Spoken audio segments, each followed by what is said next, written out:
Tai va, dabar variklis yra dirbantis ant dujų. Variklis pagal mane tai dirba gražiai, netrūkčioja.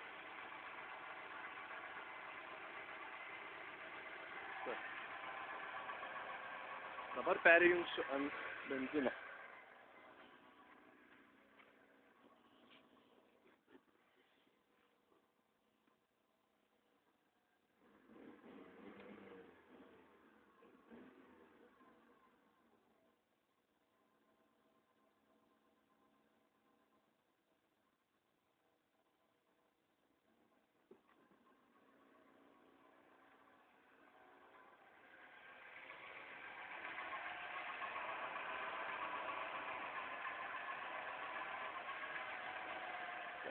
Perjungus ant benzino jaučiamas variklio drebėjimas, sakykim taip.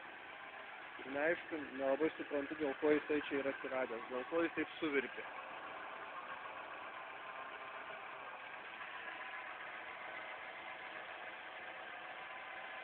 Aiškiau girdisi prie išmetimoje vamzdžio kaip.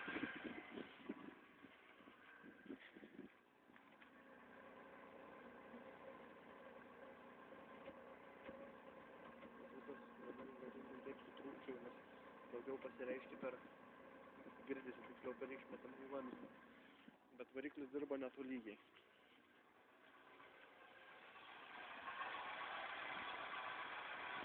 Matoma, kaip pats variklis visas purtosi taip šiek tiek, dirbant ant benzino, ant dujų šito viso nėra. Tai va, labai dėkingas būčiau, jeigu padėtumėte spręsti šią problemą, kas čia jam galėtų būti.